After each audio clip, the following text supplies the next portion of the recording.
तो hello everyone, welcome back to my YouTube channel. आज हम लोग स्टार्ट करने वाले हैं नया चैप्टर, जो कि है आपका क्लास 11 का चैप्टर 3, जो कि है प्लांट किंगडम। ठीक है, तो पिछले लेक्चर्स में हम लोगों ने जो हमारा चैप्टर 4 था एनिमल किंगडम, उसको कंप्लीट करा था। एंड हम रैंडमली चैप्टर्स जो है वो कंप्लीट करते जाएंगे एक कंटिन्यू वे में। ओके, मतलब कंटिन्यू वे में ही हम लोग चैप्टर्स को जो है कवर अप करेंगे, बट एक रैंडम वे होगा। ठीक है। सो जो प्लांट किंगडम होता है आपका, आज बेसिकली मैं आप लोगों को सिर्फ इसका जो इंट्रोडक्शन वाला पार्ट है वो एक्सप्लेन करने वाली हूँ। ओके, जो आपका प्लांट किंगडम है, सबसे पहले प्लांट किंगडम जो है, इसमें आपके आते हैं ये 5 classes: algae, bryophytes, pteridophytes, gymnosperm and angiosperm. पूरा जो प्लांट किंगडम है, उसको उसको प्लांट की इन 5 कैटेगरीज में क्लासिफाई किया हुआ है। एंड हम हर कैटेगरी, जैसे कि एल्गी हो गई, आपकी ब्रायोफाइट्स हो गई, हर किसी को जो है एक डिटेल्ड वे में पढ़ेंगे। बट आज का जो लेक्चर है हमारा, वो सिर्फ इसका इंट्रोडक्शन वाला पार्ट होगा। मतलब प्लांट किंगडम जो है उसको क्लासिफाई किया गया है अलग अलग कैटेगरीज में। तो ये इन क्लासिफिकेशन की ये जो कैटेगरीज है, इनका बेसिस क्या था, किस बेसिस पे जो है प्लांट किंगडम को क्लासिफाई किया गया है। तो सबसे पहले तो आप लोग देखें, तो जो प्लांट किंगडम में जितने भी हम लोगों को पता है कि plants and animals both are eukaryotic organisms. Then जो प्लांट्स होते हैं वो आपके क्लोरोफिलस होते हैं, कुछ होते हैं, सॉरी, क्लोरोफिल होते हैं, मतलब इनमें क्लोरोफिल पिगमेंट प्रेजेंट होता है। एंड ये ऑटोट्रोफिक होते हैं, obviously they have chlorophyll so they can make their own food. But कुछ ऐसे प्लांट्स भी होते हैं जो पैरासाइटिक होते हैं, जिनका नेचर, तो वो कुछ एक्सेप्शन हमारे चलते रहेंगे, but most of them are autotrophic here. Okay. So सबसे पहले हम बात करें सिस्टम ऑफ क्लासिफिकेशन की, के प्लांट किंगडम जो है उसको क्लासिफाई करने वाला जो सिस्टम है, उसको उसका बेसिस क्या है, किस किस बेसिस पे जो है प्लांट किंगडम को क्लासिफाई किया गया। लोग देखते हैं आर्टिफिशियल सिस्टम, जो कि हमारी एनसीईआरटी, हम लोग एनसीईआरटी को ही कवर यहाँ पे करने वाले हैं। आर्टिफिशियल सिस्टम में हम देखेंगे तो यहाँ पे बात होती है सुपरफिशियल मॉर्फोलॉजिकल कैरेक्टर्स की। मतलब क्या होता है, सबसे पहला वाला ये हमारा सिस्टम था आर्टिफिशियल सिस्टम ऑफ क्लासिफिकेशन।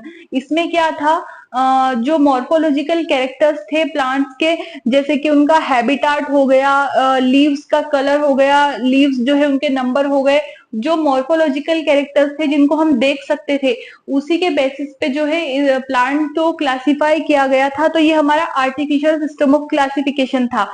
अगर हम एनसीईआरटी के अकॉर्डिंग देखें, तो आर्टिफिशियल सिस्टम ऑफ क्लासिफिकेशन जो है, इसके दो तरीके से क्लासिफाई हुआ है। One is your vegetative character and second is androecium या फिर सेक्सुअल कैरेक्टर्स। तो वेजिटेटिव कैरेक्टर्स में आपके आते हैं प्लांट्स हो गए, लीफ हो गई, रूट हो गई, जिनको हम देख सकते हैं। एंड एंड्रोशियम कैरेक्टर्स मतलब सेक्सुअल कैरेक्टर्स। तो एंड्रोशियम कैरेक्टर्स को किसने बताया था, आपके कैरोलस लीनियस ने। ये one of the important here कि एंड्रोशियम कैरेक्टर्स के बेसिस पे क्लासिफाई किया था कैरोलस लीनियस ने। अब ये जो आर्टिफिशियल सिस्टम ऑफ क्लासिफिकेशन था, इसके ड्रॉबैक्स थे, जिसके कारण ये जो सिस्टम था ये आपका फेल हो चुका था। तो हुआ ये था कि artificial system of classification give equal importance to vegetative characters and both your sexual characters. दोनों ही कैरेक्टर्स को इक्वल इंपॉर्टेंस दी थी, बट एक्चुअली में ऐसा होता नहीं है। जो आपके वेजिटेटिव कैरेक्टर्स होते हैं वो एनवायरमेंट से अफेक्टेड होते हैं, बट जो सेक्सुअल कैरेक्टर्स है उन पे एनवायरमेंट का डायरेक्टली इफेक्ट नहीं पड़ता। लाइक अगर हम बात करें, जैसे कि ये आपका प्लांट हो गया एंड इस प्लांट की लीफ हो गई, ये रूट हो गई। अब रूट में अगर वाटर इंक्रीज हो जाएगा, वाटर की क्वांटिटी रूट में इंक्रीज हो जाएगी, तो जो लीफ है आपकी वो टर्जिड हो जाएगी। बट अगर वाटर की क्वांटिटी जो है रूट में कम हो जाएगी, तो ये जो आपकी लीफ है ये क्या हो जाएगी, फिर सिकुड़ जाएगी, रोल लाइक रोल हो जाएगी। तो जो यहाँ पे वाटर क्या हो गया, आपका एक एनवायरमेंट इफेक्ट हो गया। मतलब वाटर जो है उसका एनवायरमेंट इफेक्ट है, जिसका डायरेक्टली इफेक्ट किसके ऊपर पड़ता है, वेजिटेटिव कैरेक्टर्स के ऊपर। तो यहाँ पे इसका ड्रॉबैक ये था कि ये जो आर्टिफिशियल सिस्टम ऑफ क्लासिफिकेशन था, इसने दोनों ही कैरेक्टर्स को जो है इक्वल इंपॉर्टेंस दी थी, बट साइंटिस्ट के लिए एक्सेप्टेड नहीं थी। उनके लिए ज्यादा एक्सेप्शन एक्सेप्टेड था आपका सेक्सुअल कैरेक्टर्स या फिर एंड्रोशियम कैरेक्टर्स। तो वेजिटेटिव कैरेक्टर्स को यहाँ पे इक्वल इंपॉर्टेंस देने की वजह से ये जो सिस्टम ऑफ क्लासिफिकेशन था ये आपका फेल हो चुका था। ठीक है, अब हम लोग बात करते हैं नेचुरल क्लासिफिकेशन की। नेचुरल क्लासिफिकेशन में क्या था, प्लांट जो है उसके एक्सटर्नल एंड इंटरनल फीचर्स दोनों को ही यहाँ पे इंक्लूड किया गया था। मतलब पहले वाले में सिर्फ मॉर्फोलॉजिकल कैरेक्टर्स को देखा था, बट यहाँ पे इंटरनल कैरेक्टर्स जो है उनको भी इंक्लूड किया गया था। जैसे कि प्लांट्स का अल्ट्रा स्ट्रक्चर हो गया, एनाटॉमी हो गई, इंटरनल स्ट्रक्चर, एम्ब्रियोलॉजी, प्लांट का जो एम्ब्रियो है उसकी स्टडी करना, एंड फाइटोकेमिस्ट्री, मतलब क्या क्या क्या जो केमिकल्स उसमें इंक्लूड थे उनको भी स्टडी करना। तो ये जो आपका सिस्टम ऑफ क्लासिफिकेशन था ये दिया था George Bentham and Joseph Dalton ने। One of the important here और वेरी वेरी इंपॉर्टेंट कि नेचुरल क्लासिफिकेशन जो है वो दिया था जॉर्ज बेंथम ने एंड जोसेफ डाल्टन हुकर ने। और इन दोनों ने इसका ये जो सिस्टम था इसका एक्सप्लेन किस पे किया था, तो फ्लावरिंग प्लांट्स जो थे, ऐसे प्लांट्स जिनमें फ्लावर्स आते हैं उसके ऊपर सिस्टम था नेचुरल क्लासिफिकेशन, इसको इन्होंने एक्सप्लेन किया था। ठीक है, अब हम लोग बढ़ते हैं, बट इसके भी कुछ सॉरी ना, तो इसको इन दोनों ने एक्सप्लेन किया था। अब हम लोग देखते हैं फाइलोजेनेटिक क्लासिफिकेशन क्या होता है। मोस्ट एक्सेप्टेड क्लासिफिकेशन जो है फाइलोजेनेटिक है एंड अभी यही फॉलो हो रहा है। तो ये किस पे बेस्ड था, एवोल्यूशनरी रिलेशनशिप पे। जो ऑर्गेनिजम्स थे, जो प्लांट्स थे, उनके एवोल्यूशनरी रिलेशनशिप पे। मतलब होता है जेनेटिक क्लासिफिकेशन सिस्टम ये कहता है कि जो डिफरेंट ऑर्गेनिजम्स होते हैं, डिफरेंट टेक्सा होते हैं, उनका एक कॉमन एंसेस्टर होता है। जो अलग अलग टेक्सा होते हैं उनका एक कॉमन एंसेस्टर होता है, और वही आपके एवोल्यूशनरी रिलेशनशिप को जो है उस पर बेस्ड होता है। मतलब हम लोग कह सकते हैं कि टेक्सा का मतलब क्या होता है। ठीक है, टेक्सा का मतलब आपके टेक्सा जो है वो क्या हो गया, आपका एक ग्रुप हो गया या फिर आपकी एक कैटेगरी हो गई। तो हमने क्या करा, टेक्सा में हमने ले लिया आपके स्पीसीज वाले को, हमने स्पीसीज जो है एक टेक्सोन ले लिया, सॉरी हमने टेक्सा में ले लिया एक जीनस को एंड इस जीनस की बहुत सारी स्पीसीज हो गई। ठीक है, तो हमने टेक्सा जो एक कैटेगरी होती है या एक ग्रुप होता है उसमें हमने ले लिया एक जीनस को, एंड उस जीनस के अंदर बहुत सारी स्पीसीज आ गई।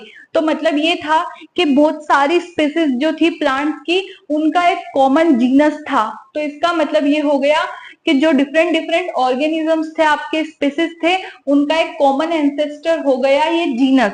यही है जो फाइलोजेनेटिक क्लासिफिकेशन सिस्टम है आपका, इसका कहना ये है। बट एवोल्यूशनरी रिलेशनशिप मतलब ये होता है कि इसका क्लासिफिकेशन ऐसे है कि अगर फॉसिल्स वगैरह जो मिलते हैं प्लांट्स के, उनकी स्टडी करके भी यहाँ पे क्लासिफिकेशन होता है प्लांट्स का। बट इन केस कुछ ऐसे प्लांट्स हो गए जहाँ पे हमको उनकी फॉसिल्स ही ना मिले, मतलब बहुत पुराने प्लांट्स हो गए जो अभी भी प्रेजेंट हो बट उनके फॉसिल्स हमको नहीं मिले।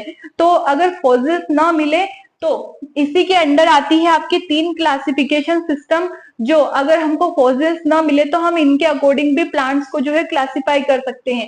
पहला आता है आपका न्यूमेरिकल टेक्सोनोमी, जो किस पे बेस्ड है, ऑब्जर्वेबल कैरेक्टर्स पे। जो कैरेक्टर्स हम ऑब्जर्व करते हैं उसके ऊपर ये बेस्ड है। तो यहाँ पे क्या होता है, न्यूमेरिकल टेक्सोनोमी में क्या होता है कि जो डिफरेंट डिफरेंट कैरेक्टर्स है उनको नंबर एंड कोड्स असाइन किए जाते हैं। डिफरेंट डिफरेंट जो कैरेक्टर्स होते हैं उनको कोड्स असाइन किए जाते हैं। जैसे कि हमने लीफ जो है एक कैरेक्टर ले लिया, तो हमने लीफ के 3 कैरेक्टर्स ले लिया आपके 1, 2 एंड 3।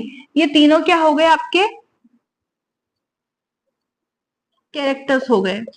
अब हमने इन तीनों कैरेक्टर्स को जो है कोड दिया L1, L2 एंड L3। ये हमने 2 प्लांट्स में लिया था, 1 एंड 2, इन दोनों प्लांट्स में ही हमने दो डिफरेंट प्लांट्स की हमने लीफ ली एंड इन लीफ का हम 3 कैरेक्टर्स को हमने 3 कोड्स प्रोवाइड करे। तो अब इन दोनों ही प्लांट्स में हम कंपैरिजन करेंगे, मतलब ये प्लांट 1 हो गया एंड ये प्लांट 2 हो गया, तो इन दोनों प्लांट्स की लीव्स में हम इन तीनों कैरेक्टर्स को जो है कंपेयर करके देखेंगे एंड उसके बेसिस पे हम इस प्लांट जो है इन दोनों प्लांट्स को डिफाइन करेंगे कि ये कितने % सिमिलर है। मतलब आपका प्लांट 1 एंड आपका प्लांट 2, इन दोनों को हम ये तीनों कैरेक्टर्स इनमें देखेंगे और उस बेसिस पे इनको डिफाइन करेंगे कि ये कितने सिमिलर है। जैसे कि प्लांट 1 हो गया हमारा एंड प्लांट 2 हो गया,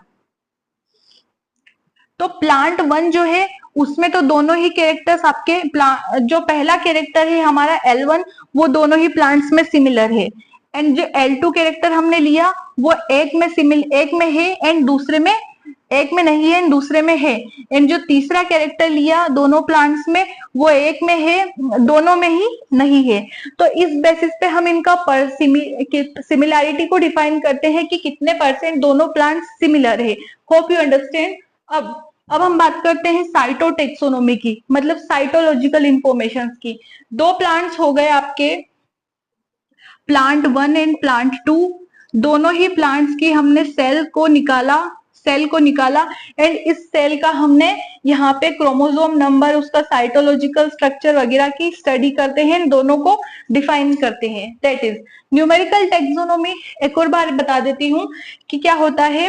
न्यूमेरिकल टेक्सोनोमी में किसी भी ऑब्जर्वेबल कैरेक्टर को हम नंबर एंड कोड्स असाइन करते हैं। ये यहाँ पे हमने किया, जैसे कि हमने एक कैरेक्टर ले लिया आपका लीफ को हमने L कोड दे दिया एंड ये 2 प्लांट्स ले लिए हमने, तो हमने लीफ के 3 कैरेक्टर्स लिए L1, L2 एंड L3। तीनों कैरेक्टर्स को हमने दोनों ही प्लांट्स में यहाँ पे डिफाइन किया। मतलब ये जो L1 कोड था आपका ये दोनों प्लांट्स में था, बट जो L2 कैरेक्टर था वो एक में था एंड एक में नहीं था, L3 जो था वो दोनों में ही नहीं था। तो उस बेसिस पे हम दोनों प्लांट्स की सिमिलैरिटी को बताएंगे कि कितने % दोनों प्लांट्स जो है वो सिमिलर है। अब साइटोटेक्सोनोमी हो गया, देन आता है कीमोटेक्सोनोमी, जहां पे क्या होता है केमिकल कॉन्स्टिट्यूएंट, प्लांट के अंदर जो जो केमिकल कॉन्स्टिट्यूएंट्स होते हैं उनका यूज करके प्लांट जो है उनके कंफ्यूजन को हम रिजोल्व करते हैं। मतलब केमिकल्स की मदद से यहाँ पे प्लांट की स्टडी होती है। ठीक है, प्लांट किंगडम में आपकी ये 5 क्लासेस आती है, algae, bryophytes, pteridophytes, gymnosperm and angiosperm, जिनको हम आगे स्टडी करने वाले हैं।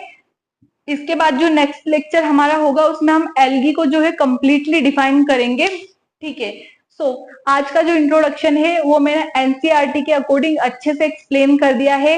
Hope all of you clear with the content here, and if you like the content then to hit the like button and subscribe to my channel for the upcoming videos. Thank you so much for watching this video.